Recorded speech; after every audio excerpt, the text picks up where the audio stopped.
Hello, আসসালামু আলাইকুম guys. সবাই কেমন আছেন? আশা করি সবাই ভালো আছেন। আমি ভালো আছি আলহামদুলিল্লাহ। তাই বেশি মনটা ভালো নাই আজকে।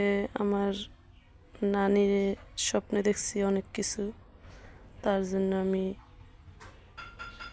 সরি, আমার মেয়েরাও খাইবো, আমরাও খাবো, তার জন্য আর কি একটু এই উদ্দেশ্য করে একজন মেহমান দাওয়াত দিছি, আর খাওয়াবো। এই যে ফাইনালি আমি ডাইলি করি, দেখেন গরিবেরা ডাইল ভাত খেয়ে বাঁচবো, কীভাবে বাঁচবো। মানুষের ক্ষতি কিন্তু মানুষই করে, কিন্তু অন্য কিছুতে করে না। মানুষে এই যে দেখেন ডাইল বিক্রি করবো অনেকদিন রাইখা ভালো রাখার জন্য, দেন মানুষের কি ক্ষতি করছে। অনেক সুন্দর দেখে ডাইল আনছি, কিন্তু ডাইলের কালার দেখছেন, রং মারিয়ে থুয়ে দিচ্ছে। তাই কী করার আছে, তারপরও খাইতে হইব। এই যে আমার মুরগির গোস, সাথে 2টা আলু দিছি, এগুলো দিয়ে মুগ ডাল দিয়ে আমি রান্না করে নিছি।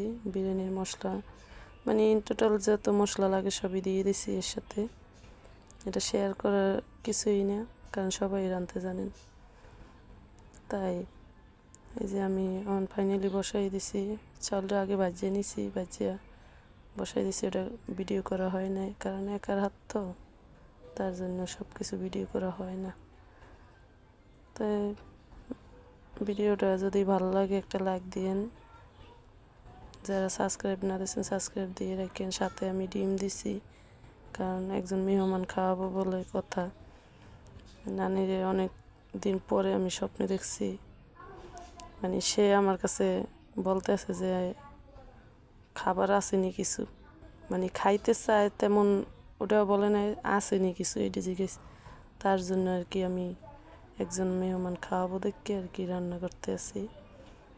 তাই কমেন্টে জানাইয়েন আমার বিরিয়ানি রান্নাটা কেমন হয়েছে। সব কিছু মিলেই আর কি রান্না করছি। ফাইনালি এই যে বিরিয়ানি রান্না হয়ে গেছে। তাই সবাই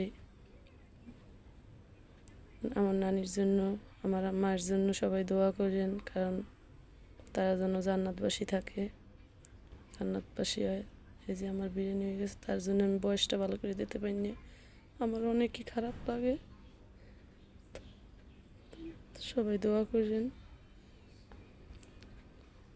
আল্লাহ হাফেজ।